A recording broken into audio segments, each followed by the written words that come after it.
200, 250, 300 से शुरू होता है और अंत उसका 15-20 वर्ष पर समाप्त हो जाता है। कलयुग में 20 वर्ष की आयु रह जाएगी मनुष्य की, घोर कलयुग, लास्ट एंड ऑफ द कलयुग। और 5 वर्ष की लड़की के बाल कौन लाग जाएंगे, बच्चे होंगे।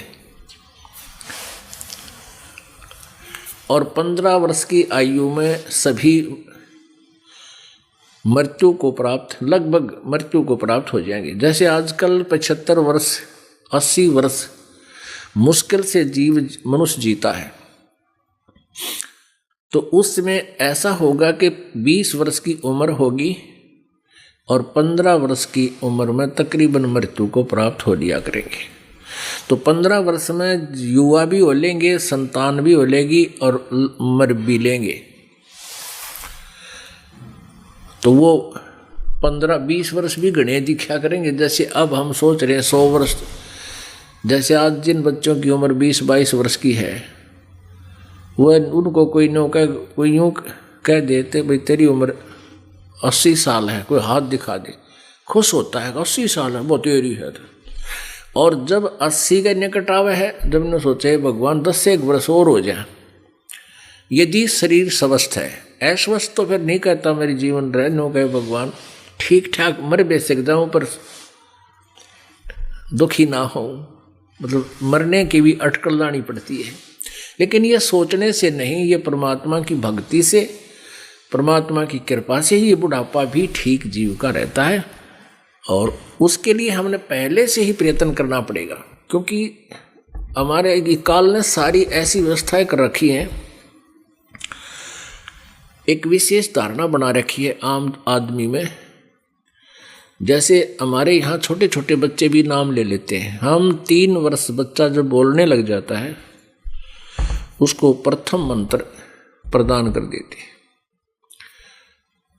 और दूसरा मंत्र सतनाम 10 वर्ष की आयु का जब हो जाता है दे देते, क्योंकि फिर वो श्वास की क्रिया को अच्छी तरह करने योग्य हो जाता है। और आम धारणा क्या है, जैसे कोई 40 वर्ष का बच्चा है, 20 वर्ष का है, 15 वर्ष का है, 25 वर्ष का है, लड़का या लड़की, और उसको कोई गांव वाला यूँ कहता है, गांव वाले से कहता है नाम ले रहा हूँ मत है, ले अभी कोई नाम लेने का टाइम था तेरा, भक्ति तो बुढ़ापे में करा करें। अब बुढ़ापे में जिसी भक्ति करोगे जिए जानेगा, सारी उम्र तक खोटे कर्म कर लिए 50-60 साल तक, फिर सुख कितना होगा, वो तो सारे कर टूटेंगे। फिर कोई बालक मर जाएगा कि तब छोरी विधवा हो जाएगी कि तो और 100 समस्याएं रहेंगी, अपने शरीर में भी ना जाने कितनी बीमारियां घर कर जाएंगी। तो परमात्मा कहते हैं अच्छे दिन पाछे गए। कबीर दुख में सुमरण सब करें, सुख में करे ना कोई, जय सुख में सुमरण करे तो दुख काहे को होवे। कबीर सुख में सुमरण किया नहीं, फिर दुख में करते याद, कहें कबीरता दास की फिर कौन सुने फरियाद। अब घर में भी सुख, परिवार, बच्चे भी ठीक, बढ़िया जगह ब्याह हो गया, अच्छी उनकी पोस्ट हो गई या कोई कारोबार ठीक हो गया, कोई ना पूछता भगवान ने, फॉर्मेलिटी करते हैं 6 महीना में, कितना माता दो कहे तो दो कहे, नवा भी कोई आवश्यक नहीं। परमात्मा कहते हैं तू जाने तेरी ऐसे निभेगी हरदम लेखा भरना रे। तूने सोचा है कि मैं ऐसे ही मौज माची रहेगी, ऐसे आनंद रहेंगे? नहीं, कहते एक श्वास का अकाउंट हो रहा है तेरा। जिस दिन तेरे पुण्य समाप्त हो जाएंगे, या बैटरी पूर्व जन्म की चार्ज है, पुण्य इकट्ठे हैं, एकत्रित है, जिस दिन वो समाप्त हो जाएंगे, बैटरी इन्वर्टर सा फ्यूज हो जाएगा तुम्हारा। जैसे वर्तमान में एक इन्वर्टर चला रखा है वैज्ञानिकों ने, उसमें बैटरी होती हैं 2, उन बैटरी को चार्ज लाइट से किया जाता है, चार्जर के द्वारा।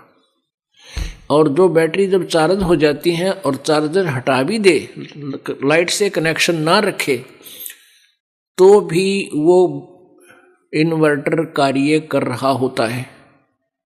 पंखे भी चल रहे हैं, ट्यूब भी जग रही हैं और अपना काम वो पूरा कर रहा है। और जब वो डिस्चार्ज हो जाएगा, खत्म हो जाएगी वह बैटरी, एकदम कड़च हो जाएगा और फिर ना पंखे चले, ना कूलर चले, ना वो लाइट रहे। तो इसी प्रकार जिनके पूर्व जन्म की बैटरी चार्ज है, वो आज कोई तो प्रधानमंत्री बन रहा है, कोई राष्ट्रपति बना हुआ है, और कोई और ऊंच पोस्ट पे है, अन्य कोई अच्छे पैसे हैं, कोई फैक्ट्री मालिक है, कोई खान खोज रहा है, कोई अच्छा किसान है, जमींदार है। और जब उसकी बैटरी डिस्चार्ज होएगी, पूर्व जन्म के पुण्य समाप्त होंगे, फिर देखा उसके लाके क्या बनेगी। ऐसे बहुत से उदाहरण वैसे तो पहले भी थे, वो हमारे आँख नज़रों में, पर इतने कसक ना बने थी, उनका दर्द नहीं, दुख नहीं, डर ना बना था। अब जब नाम उपदेश और ये ज्ञान होने के बाद फिर दुर्घटनाएं जनता के साथ घट रही हैं, बिना नाम वालिया के साथ, तो फिर आंखें और ज़्यादा खुल गई हमारी कि जो नो दीक्षा करते हुए बड़ा इनका काम चल रहा है, बड़े बच्चे भी ठीक हैं, आज उनकी वाह दुर्गति हो रही है।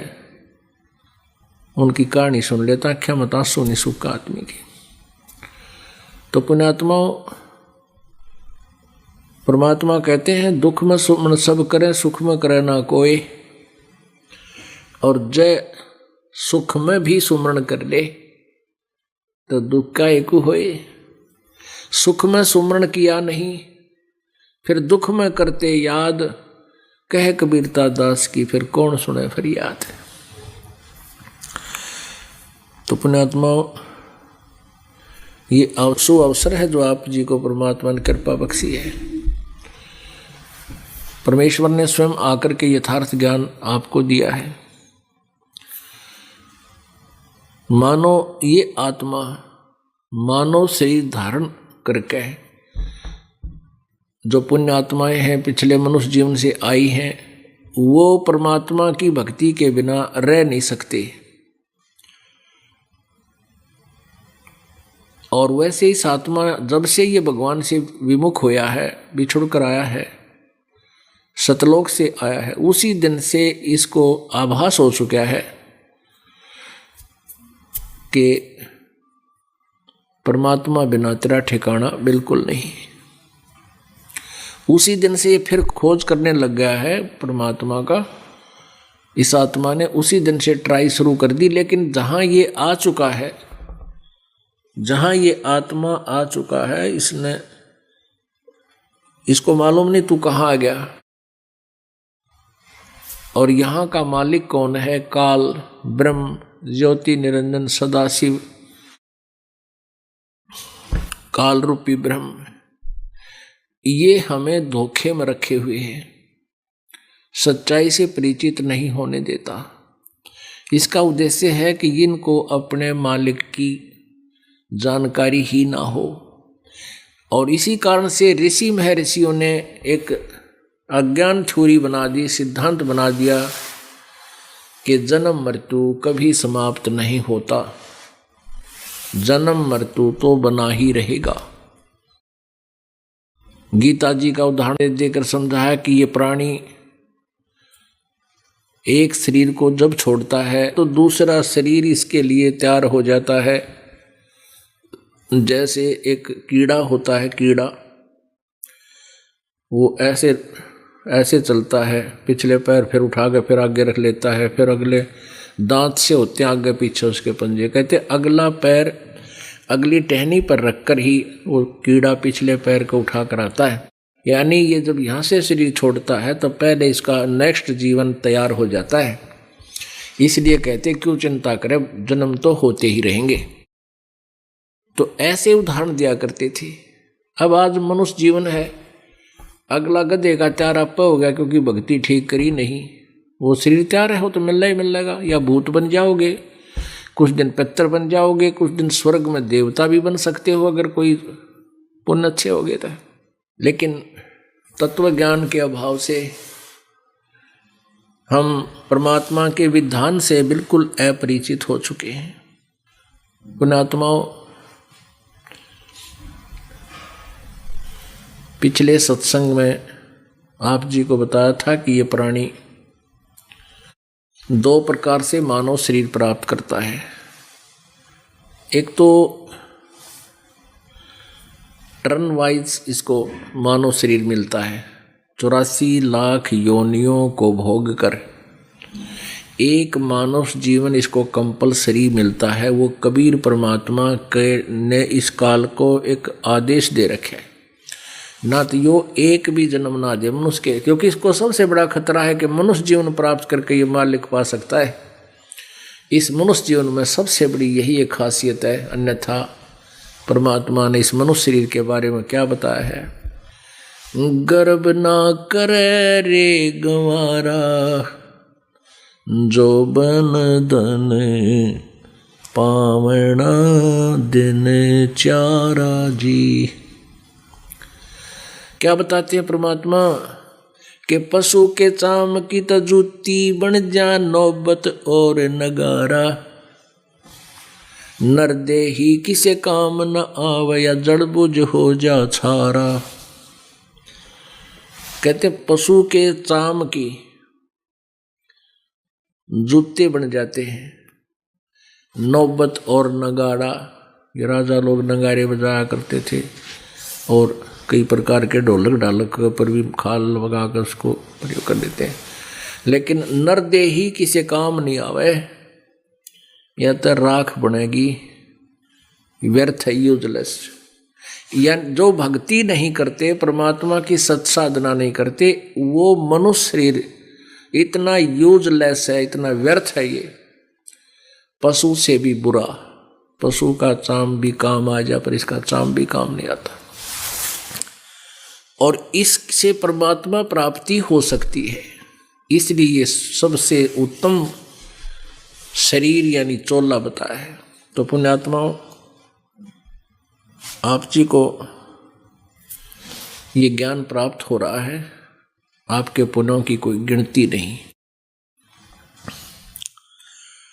और एक तो ऐसे टर्न वाइज जीवन मिलता है मनुष्य का, और एक मिलता है जैसे लगातार भी आपके कई जन्म हो सकते हैं मनुष्य के, आपके पिछले संस्कारों के कारण। पिछले संस्कारों के कारण भी आपके कंटिन्यूसली 2, 4, 10, 20, 50, 100 भी मनुष्य जीवन मिल सकते हैं। फिर उनका लाभ के, जैसे हम 60 साल का हो लिया 10 लगभग, अब इस जीवन में हमने क्या मिला? जब ये मार्ग ना मिलता या भक्ति नहीं करते तो हमने जो प्रोसीजर सुन रखा था, जो मान रखा था कि बच्चों की परवरिश कर देंगे, इनकी शादी कर देंगे, भगवान इनका संतान दे दे, फिर बेशक मर जावा, अगले जन्म मृत्यु होगी, कोई पुण्य शेष रह जाता, अगला जन्म फिर मनुष्य का हो जाता, तो वो प्रोसीजर फिर शुरू है। तो 5-6 बालक हुए, कोई मर जा, को बच जा, फिर हाहाकार। यानी हम जीव संज्ञा में रंगे हुए थे। अब हमें पता चल गया, परमात्मा की वाणी ने हमें हिला कर रख दिया कि क्या बताते हैं कि तू वहां चल जहां जन्म मृत्यु नहीं होती। मन तू चल रे सुख के सागर, जहां शब्द सिंधु रत्नागर। कोट जन्म तने बरमत होगे, कुछ ना हाथ लग्या रे। कोटि जन्म तने बरमत होगे, कुछ ना हाथ लग्या रे। कुकर सुकर खरबया बोरे, कौआ हंस बोगारे। मन तू चल रे सुख के सागर, जहां शब्द सिंधु रत्नागर। कोटि जन्म तू राजा की न्या, मिटी न मन की आशा। कोटि जन्म तू राजा की न्या, मिटी न मन की आशा। भिक्षुक हो के तू दर दर घूम्या, ये मिला न निर्गुण रासा मन तू। चल रे सुख के सागर, जहाँ शब्द सिंधु रत्नागर। इंद्र कुबेर ईश की पदवी, ब्रह्मा वरुण धर्मराया। इंद्र कुबेर ईश की पदवी, ब्रह्मा वरुण धर्मराया। विष्णुनाथ के पुर को जाके तो फिर भी वापस आया मन तू। चल रे सुख के सागर, जहाँ शब्द सिंधु रत्नागर। असंग जन्म तोए मरत्या होगे, जीवित क्यों न मरे रे। द्वादश मद महल मठ बोरे, बोहर न दे दोर रे मन तू। चल रे सुख के सागर, जहाँ शब्द सिंधु रत्नागर मन तू। चल रे सुख के सागर, जहाँ शब्द सिंधु रत्नागर। दोजक बहिष्ट सभी ते देखे, राजपाट के रसिया। दोजक भिष्ट सभी ते देखे, राजपाट के रसिया। तीन लोक से तरपत नाही, ये मन भोगी खसिया मन तू। चल रे सुख के सागर, जहाँ शब्द सिंधु रत्नागर मन तू। चल रे सुख के सागर, जहाँ शब्द सिंधु रत्नागर। भाई सतगुरु मिले तो इच्छा मिटे, पद मिल पदे समान। सतगुरु मिले तो इच्छा मिटे, पद मिल पदे समान।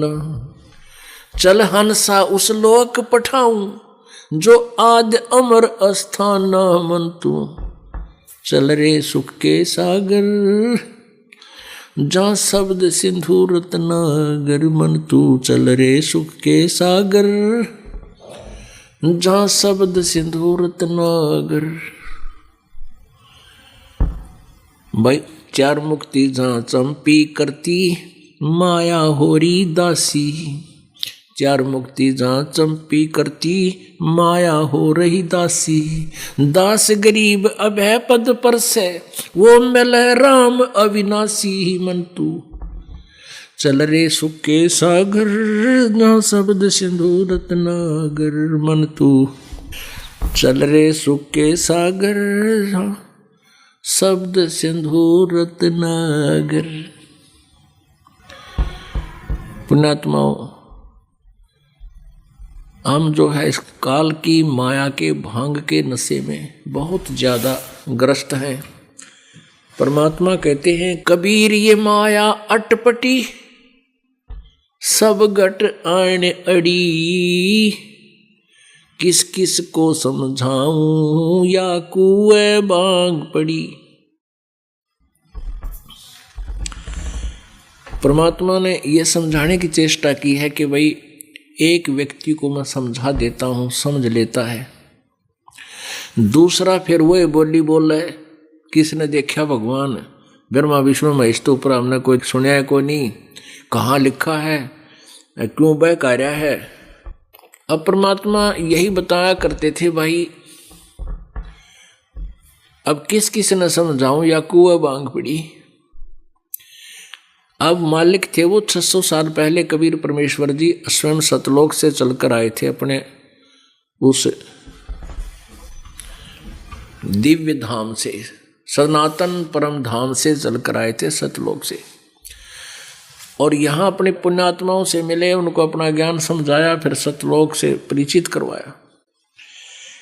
और स्वयं परमात्मा 600 वर्ष पहले लगभग सन 1398 से सन 1518 तक 120 वर्ष परमेश्वर पूर्ण परमात्मा एक जन साधारण की लीला करके ये दिखाने आए थे, एक एग्जाम्पल कोड करने आए थे कि भी परमात्मा पाने के लिए ना तो वन में धक्के खाने की जरूरत, जंगल में ना पहाड़ा पे, और ना ही किते घर त्यागने की आवश्यकता। अपने परिवार में रहते हुए अपना सांसारिक, अपना जो परंपरागत कार्य करते हुए, जैसे 4 वर्णों के जो अपने कर्म होते हैं, वो अपने अपने कर्म करते हुए कर्म योगी होकर के आप मोक्ष प्राप्त कर सकते हो। उसमें विशेष बात ये थी कि ब्राह्मण वर्ग ही भक्ति का अधिकारी माना जाता था और ब्राह्मण गुरु होते थे। ब्राह्मण लोग केवल ब्राह्मणों को ही दीक्षा दिया करते थे। अन्य व्यक्ति उनकी पूजा करते थे, उनको घर पर भोजन कराते थे और उनकी पूजा पाठ कर देते थे, इसी से अपना कल्याण मानते थे। तो परमेश्वर जी ने आकर कहा, ये एक लीला की थी कि जैसे मैं एक बिल्कुल निर्धन व्यक्ति हूं, परमात्मा ने एक लीला की थी कि निर्धन से निर्धन व्यक्ति, एक जुल्हा सारा दिन हफ्ते 10 दिन तक एक कपड़ा तैयार करता है, उसकी जो मेहनताना आता है उस पर अपने परिवार का निर्वाह करके दिखा रहा है। परमात्मा का परिवार नहीं था, लेकिन उन्होंने एक परिवार इसलिए दिखाना पड़ा कि परिवार पोषण भी भक्ति मार्ग में बाधक नहीं है। यदि साधना ठीक हो, मर्यादा आपकी दुरुस्त रहे, परमात्मा पाना, मोक्ष कराना कोई बड़ी बात नहीं है। परमात्मा कबीर परमेश्वर जी के 2 मुंह बोले माता पिता थे, जिनको परमेश्वर कमल के फूल पर शिशु रूप में प्राप्त हुए थे, नीरू और नीमा। और 2 बच्चे कुछ ऐसी परिस्थितियों में कि शायद ये लोग अभी मान जाएं परमात्मा है, वो 2 बच्चे मुर्दे जिंदे किए थे। और वो बच्चे परमात्मा कबीर, एक लड़का एक लड़की, जिनका नाम कमाल और कमाली था। 10-12 वर्ष के थे जिस समय परमात्मा ने उनको, कमाली को कब्र से निकाल कर जीवित किया था, और कमाल जो था वो कुछ दिन पहले मर गया था और उसको जल प्रवाह कर रखा था। उस लड़के को कबीर जी ने दिल्ली के बादशाह सिकंदर लोधी की प्रेजेंस में और भी हजारों सैनिकों की प्रेजेंस में मुर्दे को जीवित किया था। तो सभी ने कहा था कमाल कर दिया, कमाल कर दिया। उस लड़के का नाम कमाल रख लिया था। तो वो 2 बालक बेटा और बेटी रूप में मालिक के साथ रहे थे और प्रतिदिन कपड़ा बुनते थे और सिमरन भी करते हुए दिखाया करते थे। नाम उठत नाम बैठत नाम सोवत जागवे, नाम खाते नाम पीते नाम सेती लागवे। परमात्मा ने ये बताया कि न तो जंगल वन में जाने से प्रभु प्राप्ति होती है, यदि आपकी साधना ठीक है, आप चाहे विवाह करा के भक्ति करो या ना करा के करो, वो सत साधना आप वन में जाकर करो या घर पे रह के करो, साधना ठीक, मर्यादा ठीक रहनी चाहिए। और वो साधना हठ योग करने की नहीं है, मेडिटेशन करने की नहीं। हठ जैसे ये करते हैं हठ योग, हार्ड मेडिटेशन करते हैं, मतलब बाय फोर्स बैठे रहते हैं, तो वो नहीं। संतों का मेडिटेशन कुछ और होता है।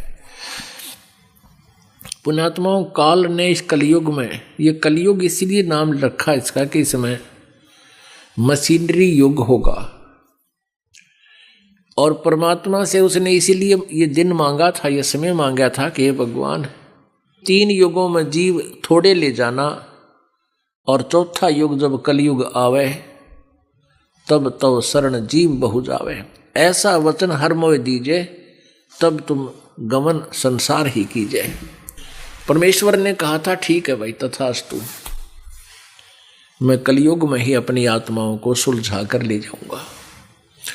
तो फिर उसने जब हाँ भर ली, बात पक्की हो ली परमात्मा से, फिर वो काल कहता है कि जब आप कलयुग में अपने भक्त संत भेजोगे या स्वयं आओगे, उससे पहले मैं इन सभी मानव शरीरधारी प्राणियों को इतना मिसगाइड कर दूंगा, ना जाने कितने तो मजहब बना दूंगा, भिन्न भिन्न प्रकार के पंथ नकली चला दूंगा तेरे नाम पे, और उनके पास यथार्थ नाम नहीं होगा, जिस कारण से वो साधना करते हुए भी मेरे जाल में ही फंसे रह जाएंगे। फिर ये विद्या पहले नहीं थी, विद्या मेन शिक्षा, ये अक्षर ज्ञान, साक्षरता नहीं थी। तो पहले जब सतयुग त्रेता द्वापर में मानसिक काम नहीं था, सभी का शारीरिक जॉब था। तो जैसे किसान है, खेत में हल जोत रहा है सुबह से लेकर शाम तक। पहले हमने देखी हमारे काके ताऊर और पड़ोसी अड़ोसी हल जोड़ा करते, वह हड़का गेला रागनी गाया करते लक्ष्मी चंद की, और कौ में गुनगुनाए जाते के कौन सी लहर लाए जाते। और अब हमारे हाली भी हल जोड़ेंगे, मान ले तो भगत हैं या ट्रैक्टर से काम करते हैं, तो मालिक किया तो वाणी बोलेंगे। आजकल तो मौज मचा दी जाता न, काल न कराता था यो पंगा मारे जी ने के मोबाइल बनवा दिए। मोबाइल में एक मोबाइल में 40-40 घंटे की 20-20 घंटे की फिल्म आ जाती है। अब ये भक्ति करें को ना, अपना आंख पाड़ी देखें ना, चाहे बस में बैठो चाहे कितना है बकवास देखे जाएंगे, भक्ति का निरुचि बनाए को नहीं। परमात्मा ने इसका सदुपयोग कर लिया। अब हमारे भगवान के बच्चे, परमात्मा की प्यारी आत्मा, इन्हीं मोबाइलों में परमात्मा की वाणी डाल रहे हैं, परमात्मा के मंत्र डाल लिए, दो जाप करते हैं, अल्लाह के कानों में लीड, चाहे ड्राइविंग भी कर रहे हैं, चाहे ट्रैक्टर भी चला रहे हैं। अब कान में लीड लागे पास ट्रैक्टर वाला शोर सुने को ना, और काम कर रहे हैं अपना, मंत्र भी चल रहे हैं और काम भी कर रहे हैं। अब पुण्यात्मा, इस हमारे शरीर की एक ऐसी व्यवस्था है। ये दास पहले जूनियर इंजीनियर की पोस्ट पे था, फिर यह रिजाइन कर दिया था सर्विस से। परमात्मा की कृपा से इस दास को ये बड़ी सरकार की, सुप्रीम सरकार की, गवर्नमेंट की नौकरी मिल गई थी इस दास को। तो उसमें क्या करता था कि मोटरसाइकिल स्कूटर होते थे, उस पर बैठ के और 60-70 किलोमीटर जाना होता था, जहाँ हमारी साइट होया करती थी। रोहतक से 70 किलोमीटर कोसली पड़ती है, लगभग 65-70। तो वहाँ से स्कूटर पर चलता अकेला, किसी का साथ नहीं करता था। और वहाँ से लेकर वहाँ तक सांस का स्मरण इतना गजब का होता था। या पहला मंत्र, जब ये मोबाइल नहीं थे उस टाइम, सन 1988 में दास को उपदेश प्राप्त हुआ था, फागुन उतरते की अमावस्या को। तो यह अमावस्या जो ये उपलक्ष्य चल रहा है, ये 3 दिन का जो सत्संग हो रहा है, ये उसी उपलक्ष्य में भी है, और वैसे महीने वाला भी है, हाफ मंथली। तो ये इस दिन, ये जब अब यह आएगी अमावस्या, इस दिन दास को उपदेश मिला था सन 1988 में, फागुन उतरते की अमावस्या, और सन 1988 17 फरवरी थी उस समय। रोहतक से लेकर वहाँ तक 2 घंटे लग गया करते हैं आराम से चलाना, और वहाँ तक खूब डट का वजन होता। ये पता नहीं चलता था कौशली आ किस टाइम गई, और न्यू होया करता या थोड़ी सी दूर और होनी चाहिए थी। तो पुण्यात्माओं, ऐसे ही जैसे बस में बैठ गए, तो बस में मान ले कोई साथी यात्री है, जान पहचान का भी है, कि 5 मिनट तक बात हो सकती है उससे, कहाँ चले, कहाँ जा रहे हो, क्या काम है, बच्चे ठीक हैं, फिर कोई बात नहीं होती, फिर तक गुमसुम बैठ जाते हैं। और ऐसा भी कभी कभी होता, नहीं तो अननोन व्यक्ति ही हुआ करते हैं सफ़र में। और 1.5-2 घंटे का सफ़र हो, अपना बैठ कर सीट पे और दरका आगे डंडे बनवात और सिमरण शुरू कर देते थे। अब वहाँ जब बस न्यों पता नहीं लगता था सफ़र गया किस तरह। तो इस प्रकार ये साधना करनी होती है। मन जो है, अब जैसे हम ड्राइविंग करते हैं, ये 5 तत्व और ये हमारा सारा शरीर जो है, इंद्रियां हमारे अनुकूल हो जाती हैं। अपने आप ਨੂੰ पता नहीं लगा किस टाइम पहला गियर ला दिया, कभी दूसरे की जरूरत पड़ी, अपने ऑटोमेटिकली चलता, ऐसा चल पड़ता है। दास का जो ऑफिस था वो शिला बाईपास की तरफ था रोहतक में, और आना पड़ता था पूरा रोहतक क्रॉस करके इधरुली साइड में, हिसार साइड में, और बीच में एक कंजस्टेड एरिया था। पहले बाईपास भी नहीं था इतना, यूनियन का भी नहीं था।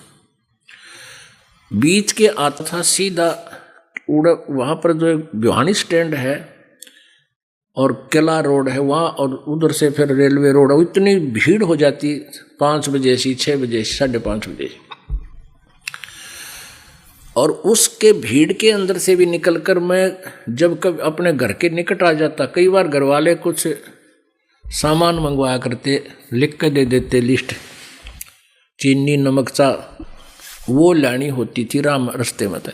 तो कई बार तो मुझे ये नहीं पता लगता, मैं घर पे आ लेता ना, जब याद आती रहा कुछ सामान लेना था, 3-4 किलोमीटर फिर वापस जाता, और जब वो सामान लेता, उस भीड़ में कर निकला ये नहीं पता लगा भीड़ में कर निकल कब गया, यानी नाम सिमरण में ध्यान रहता था।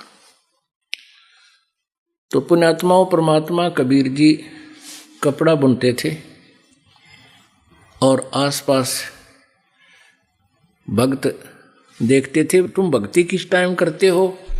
कहने लगे मैं ये पूछता हूं कि सिमरन का समय कौन सा कोनी। एक बार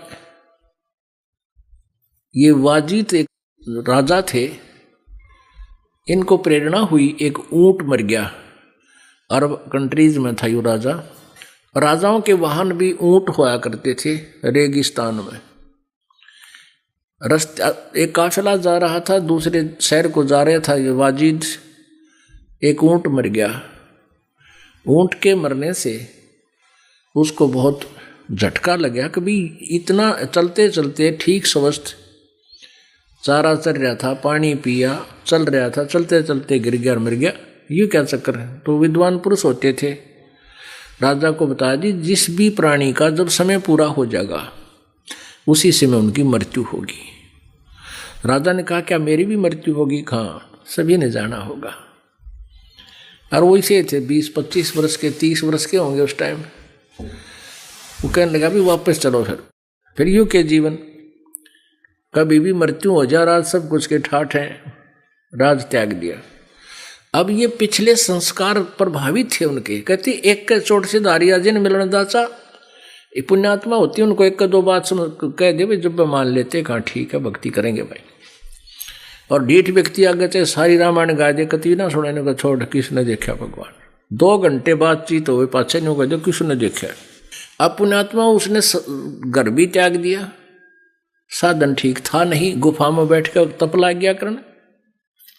जैसा भी कोई सिरफरा गुरु मिला उसने बता दिया, उसको तो भगवान चाहिए था। जैसे मरीज है, एक रोगी है पेशेंट, उसने कोई डॉक्टर मान लिया कि डॉक्टर है, बड़ा बोर्ड लगा रखा है, उसने जो भी ट्रीटमेंट दिया उसने शुरू कर दिया, नो ऑब्जेक्शन। गुफा में बैठ कर भजन करे था। और ये धन्ना भगत जी किसान थे, इनको पता चला, धन्ना भगत जी को परमात्मा कबीर जी आकर मिले थे। ऐसी पुण्यात्माओं को वो पहले ही आकर के कोई ना कोई कारण बनाकर उपदेशी बना जाते हैं। तो धन्ना भगत जी वहां पहुंच गए, वाजिद जी की चर्चा सुन रखी थी, बड़े महापुरुष हैं, गुफा में रहते हैं। तो धन्ना भगत वहां पहुंचे, रात को वही रुक गए। अब वाजिद जी तो पड़ गया गुफा में, और धन्ना भगत अपने तान के सो गया। सुबह वाजिद जी बैठे अपनी गुफा में भजन कर रहे, और वो धन्ना भगत बैठे अपने आराम से बाहर।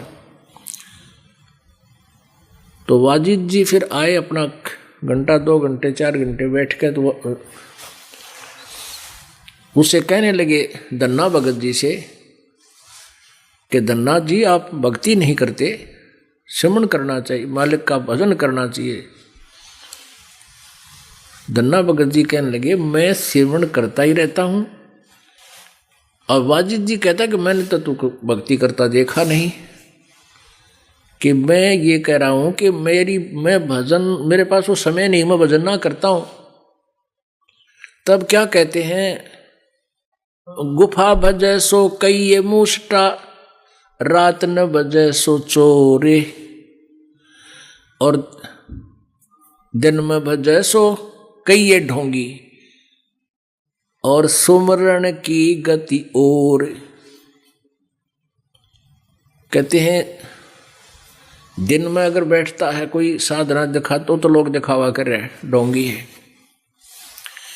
और रात रात में तो का भक्ति होती है तो चोरटा है, चोर है,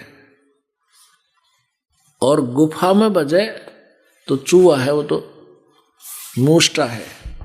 तो वाजिद जी को काफी प्रेरित किया गन्ना भक्त ने, काफी समझाया कि ऐसे ऐसे संत हैं, महापुरुष हैं, तो उसको वह बात खटकेगी।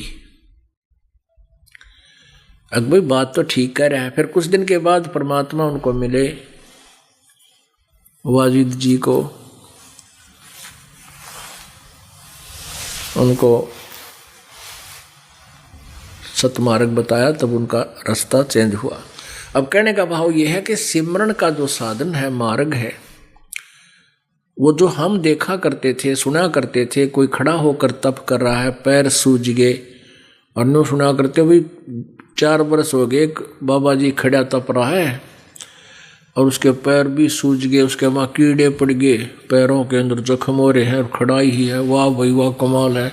आसपास के श्रद्धालु वहाँ पहुँच जाते हैं, परमात्मा कहते हैं।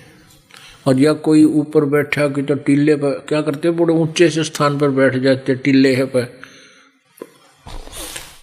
और नो दिखते दूर तो बाबा जी बैठे, कुछ दूर तो दिखे बिना लोग जानी।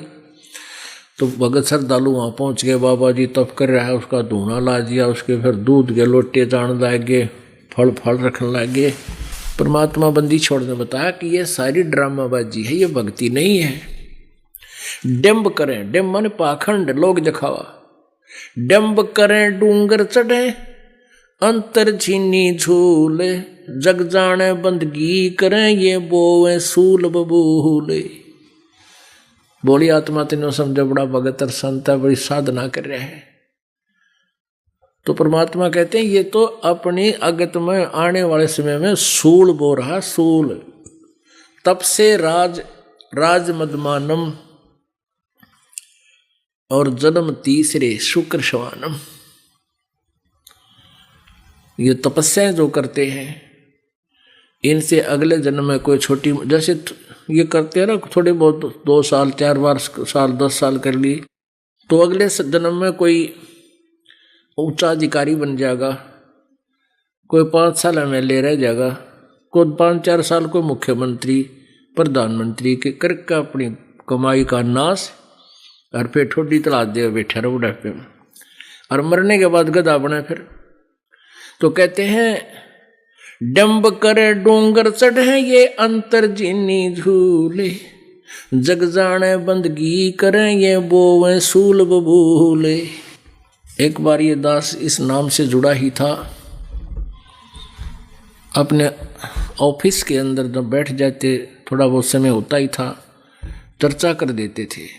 तो दूसरे कहते ना कबीर भगवान किसने बना दिया, हमारे साथी कहते थे। फिर एक कहता है कि मैं भगवान तो भगवान है, शंकर भगवान है, परमात्मा है। और कहता मैं एक बार संत तबला देखे को नहीं तुमने, एक बार मैं हरिद्वार में गया था, हरिद्वार से आगे ऋषिकेश पहुंच गए, वहां पता चला कि यहाँ एक संत रहता है गुफा अंदर, जंगल के अंदर गहरा, वो कभी कभी बाहर आता है और तन के ऊपर कोई कपड़ा नहीं, एक केले के पत्तों का लंगोट लपेट रखा होता है, और यहाँ 5-7 भक्त व्यक्ति बैठे रहते हैं इस आशा में कि कभी सौभाग्य हमारा हो, किस्मत उदय हो जाए और वो महात्मा के दर्शन हो जाए। तो कह रहा था कि एक व्यक्ति बता रहा था कि मैंने यहाँ एक दिन वो महात्मा देखा, बाबा जी बाहर आ रहा था, और मैंने जब नज़र पड़ी तो एकदम मुंह फेर लिया उसने, बैक हो गया, और बहुत स्पीड से जंगल में गहरा चला गया कि तो गुफा में जा पड़ा। अन्यों का था भाई थोड़ी सी कसर रहेगी ना तो बेड़ा पार हो जाता, दर्शन हो जाते तो बस पार हो जाते। अब परमात्मा कहते हैं भाई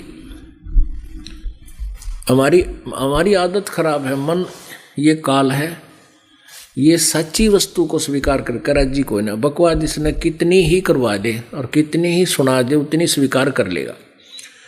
इसके विषय में परमेश्वर की वाणी में है, सच्चिदानंद घन ब्रह्म की वाणी में कि केले की कोपीन है, कोपीन का है लंगोट है, केले की कोपीन है ये फूल पान फल खाही, नरक का मुख नहीं देखते जो बस्ती निकट न जाही। अब क्या बताते हैं कि जो तुम कहते हो संत हैं कि फूल पत्ते खा कर फल खा कर टाइम पास करते हैं और मांग के भी नहीं लाते कहीं से, एक केले का लंगोट बांध कर अपना भक्ति करते रहते हैं, साधना करते हैं, ये है महात्मा। तो अब परमात्मा कहते हैं कबीर इस संसार को समझाऊं कै बारे, पूछ पकड़ के भेड़ की ये उतरा चावे पारे। अब क्या बताते हैं केले की कोपीन है ये फूल पान फल खाही, नरक का मुख नहीं देखते जो बस्ती निकट ना जाही, वो जंगल के रोज हैं जो मनुष्यों बिद के जाही, निस्तिन फिरो उजाड़ में नो परमात्मा पावे नाही। अब कितनी प्यारी व्याख्या की है मालिक ने कि नरक का मुख नहीं देखते, और जो आदमी ने देखते भाग जा बेदक जा रोज, जैसे जंगल की नील गाय होती है ना रोज बोला करें, रोज कहते हैं वो जंगल की नील गाय हैं जिन्हें तुम संत कहते हो, वो तो रोज हैं।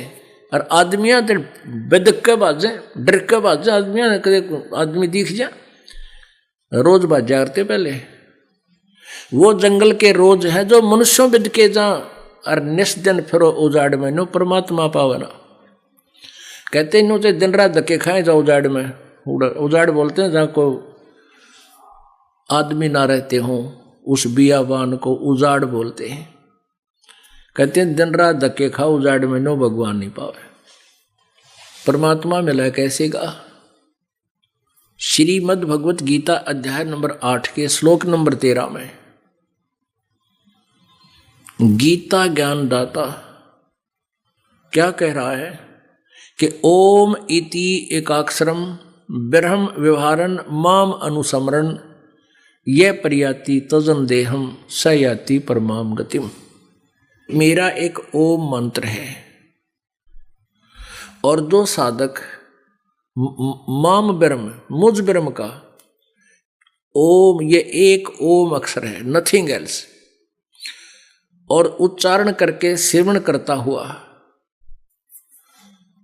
उच्चारण करके सिमरण करता हुआ जो शरीर छोड़कर जाता यानी अंतिम श्वास तक इस ओम नाम का जो जाप करता है वो परम गति को प्राप्त होता है। यानी ओम नाम से जो परम गति होती है, मेरे से ब्रह्म बोलता है काल, मेरे से जो परम गति लाभ मिलता है, मोक्ष जितना हो सकता है उसको प्राप्त होता है। अब गीता जी अध्याय नंबर 4 के श्लोक नंबर 5 और 9 में अध्याय 2 के श्लोक 12 में गीता ज्ञान दाता कहता अर्जुन तेरे और मेरे बहुत जन्म हो दिए, तू नहीं जानता मैं जानता हूं। इससे सिद्ध है कि गीता ज्ञान देने वाला ये ब्रह्मा विष्णु महेश का पिता ये भी नासवान है। जैसा आपको दिन में दिखाया था श्री शिव पुराण के अंदर, जिसमें वो स्वयं कहता है कि तुम मेरे पुत्र हो, मैं तुम्हारा पिता हूं, और तुम ब्रह्मा विष्णु रुद्र और महेश, इन तुमको मैंने एक एक कर्तव्य दे रखा है, एक एक जॉब दे रखी है, एक डिपार्टमेंट दे रखा है। अब ये काल क्या खेल खेलता है, जैसे ब्रह्मा विष्णु रुद्र और महेश ये 11 रुद्र हैं। इन 11 रुद्रों में 11वां जो रुद्र है वो इन 10 का हेड है, कंट्रोलर है, और ये रुद्र जो 11 हैं ये प्रेतों के और इन भैरव बारों के इनके ये सरदार हैं, मुखिया हैं। और ये ये जो उत्पात यही कराते हैं। और महेश, ब्रह्मा विष्णु और महेश ये काल के पुत्र हैं। और रुद्र ये काल ने, दुर्गा ने अपनी वचन शक्ति से बनाकर उत्पन्न किए हुए हैं। तो ऐसे हमने इस जाल को समझना है। तो वो कहता है कि शिव पुराण में कहता है मेरा एक ओम मंत्र है और ये सब अवयवों से इकट्ठा होकर के पांचों से एक ही भूत होकर यूं एक अक्षर बन गया ओम, ओंकार। तो वही ये गीता का ज्ञान दे रहा है। ये कहता मैं और तू सभी नासवान हैं। और गीता जी अध्याय नंबर 2 के श्लोक 17 में कहा कि अर्जुन तो अविनाशी तो उसको जान जिसको मारने में कोई सक्षम नहीं है, समर्थ नहीं है, और जिससे ये सारी सृष्टि की उत्पत्ति हुई है। गीता जी अध्याय नंबर 15 के श्लोक नंबर 16 और 17 में 3 भगवान बताए, एक सरपुरुष एक अक्षर पुरुष। और 17वें में कहा कि इन दोनों से कोई और है असली वास्तविक अविनाशी भगवान परमात्मा, और वही तीनों लोकों में प्रवेश करके सबका धारण पोषण करता है। वो है अव्यय ईश्वर है, वो अविनाशी परमात्मा है। गीता जी अध्याय नंबर 15 के श्लोक नंबर 1 से 4 का आशय है कि ये उल्टा लटका हुआ संसार रूपी वृक्ष है, और इस संसार रूपी वृक्ष की जड़, तना, मोटी डार, शाखाएं, पत्ते, ये कौन कौन कैसे, एक कोड वर्डों में ये कौन कौन भगवान है, इसके विषय में जो संत बतावेगा स वेदवित वो तत्वदर्शी संत है। अब फिर उसके बाद ये बताया है कि जब ये तत्वदर्शी संत तुझे मिल जाए, उस तत्वदर्शी संत के बताए द्वारा उस तत्व ज्ञान रूपी शस्त्र के द्वारा इस अज्ञान रूप अंधकार को हटाकर काट के, यानी आन सब उपासनाएं छोड़ खत्म कर दे, बंद करे, एक साधना वो करे जो संत बतावे। उसके पश्चात उस परमेश्वर के परम पद की खोज करनी चाहिए, जहां जाने के बाद फिर ये प्राणी लौटकर संसार में कभी नहीं आते। और जिस परमेश्वर ने संसार रूपी वृक्ष अर्थात सारे ब्रह्मांडों की रचना की है, और मैं भी उसी की शरण हूं, ऐसा विचार करके उसी की पूजा करनी चाहिए। अब उसकी जानकारी कौन बतावेगा? गीता जी अध्याय नंबर 17 के श्लोक नंबर 23 में गीता ज्ञानदाता ने कहा कि अर्जुन, ओम तत्सत इति निर्देश ब्रह्मण त्रिविद समर्थ ब्राह्मणा तेन वेदा च यगा विहिता पुरा। ब्रह्मण माने उस सच्चिदानंद घन ब्रह्म, जैसे गीता जी अध्याय नंबर 15 के श्लोक नंबर 16-17 में 3 भगवान बताए हैं, तो 17वें श्लोक में कहा कि उत्तम पुरुष है तू अन्य है, परमात्मा इति उदाहरण, यह लोक तरह आविश्य विवर्ती, वो अव्यय ईश्वर है। गीता जी अध्याय नंबर 15 के श्लोक 16 में कहा है 2 भगवान है इस संसार में जाने जाते हैं, एक सरपुरुष एक अक्षर पुरुष। सरपुरुष ये 7 संख ब्रह्मांड का मालिक, ये काल है, ब्रह्म है जिसका ओम नाम है, और अक्षर पुरुष ये परब्रह्म है, ये इसके 7 संख ब्रह्मांड है, और ये दोनों भी नाशवान हैं, और इनके अंतर्गत जितने प्राणी हैं वो भी नाशवान हैं। जीव आत्मा किसी की नहीं मरती, वो अमर है। फिर 17वें श्लोक में कहा कि उत्तम पुरुष है तू अन्य परमात्मा इति उदाहरते, उत्तम पुरुषोत्तम श्रेष्ठ प्रभु तो कोई और है, इन दोनों से न्यारा है, और उसको परमात्मा कहा जाता है, और वही तीनों लोकों में प्रवेश करके सबका धारण पोषण करता है। वो है अविनाशी परमात्मा, वो है वास्तव में अविनाशी परमात्मा। जैसे संसार रूपी वृक्ष की जड़ जो है वो पूर्ण परमात्मा है, परम अक्षर ब्रह्म है, और तना जो है वो अक्षर ब्रह्म है, जिसको अक्षर पुरुष कहते हैं, अक्षर ब्रह्म। और उससे एक मोटी डार निकली, उसको वो समझो ये सर्वब्रह्म है, सरपुरुष जिसको ब्रह्म बोलते हैं, जो ब्रह्मा विष्णु महेश का पिता है। इसके जो अक्षर पुरुष है वो जड़ है, वो सब का मालिक है। उस जड़ से ही सारे पेड़ को खुराक मिलती है, आहार मिलता है। और जड़ से तना में आता है, तना से डार में जाता है, डार से शाखाओं में, शाखाओं से फिर पत्तों में जाता है। तो सबका पालन पोषण धारण पोषण करने वाला, कुल का मालिक, सबका कंट्रोल, सबका दाता, वो मूल मालिक परम अक्षर ब्रह्म जड़ रूपी इस प्रभु है, मूल। अब हमने इन बातों को बहुत गहराई से सोचना। पुण्यात्माओं, कृष्ण जी की लीलाएं, सुदामा कृष्ण की कहानियां, महाभारत की कथाएं आपने घनी सुन रखी हैं। उनसे निष्कर्ष क्या निकला बता? उससे तो दूना नास्तिक हो सा भगवान। अब कौरव और पांडव चाचा ताऊ के भाई थे, चचेरे भाई थे, और वो दुश्मन हो गए एक दूसरे के। उस कथा से हम ये सीखेंगे। तो कहने का भाव ये पुण्यात्मा, हमने जो कथाएं आज तक सुनी थी वो अप्लीकेबल भी ना हो सकते अपने जीवन में। श्री रामचंद्र जी को मर्यादा पुरुषोत्तम बतावे, सीता का अपहरण हुआ, रावण के साथ युद्ध हुआ, लाखों लोग मरे, सीता को अग्नि परीक्षा लेकर के भगवान श्री राम जी वापस ले आए, आग में बैठा दी वहीं पर श्रीलंका के किनारे। अगर तू आग में नहीं जली तो तू अछूती है, तू सती है, और आग में जल गई तो खत्म हो जाएगी। कहने का भाव ये था कि मैं तब ले जाऊंगा जब सारे लोग मान लेंगे कि इसको रावण ने छुआ भी नहीं। आग में बैठा दी और नहीं जली, सब ने खुशी मनाई, घर ले आए। श्री रामचंद्र जी घर ले आए, सीता को दिवाली मनाई गई। और एक दिन श्री रामचंद्र राजा थे अयोध्या के, नगरी में घूम रहे थे। एक धोबी अपनी पत्नी ने कूटा था, वो कलियारा गणा था, वह लड़ बढ़ कर वह उसके दुख से चली गई कि पहले और के कर अपने घर चली गई होगी, फिर वह आ गई हफ्ते 10 दिन में।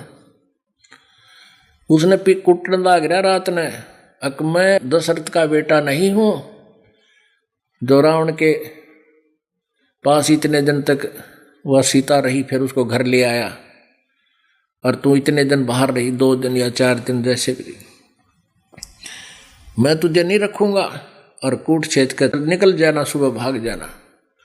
अब रामचंद्र जी ने उस धोबी के व्यंग से कानों सुन लिया झांकी मां के।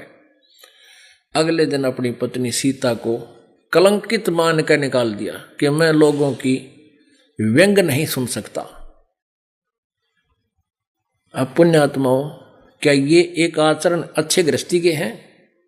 गर्भवती पत्नी ना, आप निकाल के देखो, किसी बेटी नाज बाढ़ अपनी पत्नी निकाल के देखो घर से बाहर, कालजा पाट जाए मानस का, इंसान होता है कि तो आ जाएगी है। आदमी निकल कर देख लो, लड़की का तो बहुत दूर की बातें, 36 प्रकार के ढेर रास्ते में टकरावेंगे। इतने भी सोच नहीं की उस व्यक्ति ने, और उसको भगवान मान कर पूजा करते। पुण्यात्माओं, इस काल ने सारी उल्टी पढ़ाई पढ़वा रखी अपने ताई, और सारे दुखी थे। जो दुख होना था वो क्यों? श्री रामचंद्र जी पर आखिरी सांस तक सुख नहीं हुआ उसको, उसकी पूजा से आप जी और हमको कैसे सुख होगा? कहने का भाव ये है कि हम जो ज्ञान सुना करते थे वो ज्ञान एक आने का नहीं था, और उसी में हम निश्चिंत थे, और कोई कथा सुन लेते थे, अपना खुश हो जाते थे। अब ये है वो अमर पुरुष की कथाएं। अब उस परम अक्षर ब्रह्म से सबको आहार मिलता है, और ये ब्रह्मा विष्णु महेश उर्फ रामचंद्र जी कृष्ण जी तो किस अतिथि में है ये आपको पता लगेगा। ये देखिएगा, आपको एक चित्र दिखाते हैं, क्योंकि पुण्यात्मा ये रात्रि का समय, मीठी मीठी सर्दी है, और परमात्मा की दया से भगवान की अमृतवाणी का प्रसाद हमें मिला। इसको देवता तरसते, उनको नहीं मिलता। ये नए खील पांटे की तो को मंगलवार का, को वही को मोई का आप पहले आए उड़द दुकान से लाए, अरानते बांटन लायक हो गया प्रसाद। एक 400 रुपये की बूंदी बैठ दी।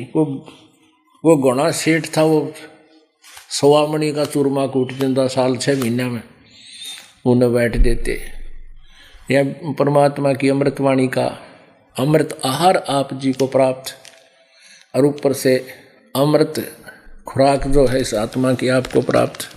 और ये रात्रि का समय और प्रोजेक्टर अपने पास, परमात्मा को आपके रूबरू कर देंगे, रात रात में भगवान मिल जाएगा। अगर आप जी सच्ची श्रद्धा से इस ज्ञान को सुनोगे, पुण्यात्माओं जितनी बार सुनोगे उतना आनंद आना चाहिए आप जी को, तो आपकी भक्ति स्वस्थ है, आपकी आत्मा निर्मल है। हम खाना सुबह भी वही खाते हैं, शाम को भी वही खाते हैं। यदि स्वस्थ है तो भूख जोर की लगती है, आनंद आता है। और भूख आनाकानी कर रहा है, सुबह रोटी खाई, शाम में भूख नहीं लग रही है, तो कोई न कोई बात बिगड़ ली, या तो जबर की तैयारी है या बदहजमी हो ली, कोई ना कोई रोग आपके अंदर प्रवेश है। तो उसका ट्रीटमेंट क्या है? कड़वी औषधि खानी पड़ेगी, ना चाहते हुए भी फांकी मारनी पड़ेगी, और उस औषधि से फिर भूख लगेगी। तो ऐसे ही इस परमात्मा की अमृतवाणी को जितनी बार सुनोगे उतना ही आत्मा की खुराक, ये आत्मा को मजबूती देता, स्ट्रॉन्ग करता है। परमेश्वर का तत्व ज्ञान, इसको जितनी बार सुनोगे उतना ही थोड़ा, आखिरी सांस तक सिमरन और ये ज्ञान आपको सुनना ही पड़ेगा। ज्ञान और सिमरन का आपस में बहुत अच्छा योग है। ज्ञान एक, ये समझ लो, इस जीव को भ्रमित नहीं होने देगा, और भक्ति सिमरन की फिर मजबूती, उसका वजन इतना बन जाएगा कि आप दूसरी बात सोच ही नहीं पाओगे, इतना प्रेरित हो जाओगे अंदर से। जैसे अब भक्ति है नहीं, आत्मा चाह रही है भक्ति को, अंदर भर रखा सारा यो कबाड़ अज्ञान, तो फिर वो टिकना देता इसने। जब तक ज्ञान घटाना हो जाएगा, अधिकता नहीं हो जाएगी, भजन की आपके पास कमाई की अधिकता नहीं हो जाएगी, तब तक ये न्याय विचलित रखेगा आपने। और जब आपका ज्ञान पूरा हो जाएगा, पूरा मतलब कंप्लीट नॉलेज हो जाए, लेकिन डेली उसका रिवीजन हो, तब ये ठीक रहेगा। नहीं तो कुछ दिनों में फिर भूल बन जाती है आदमी के।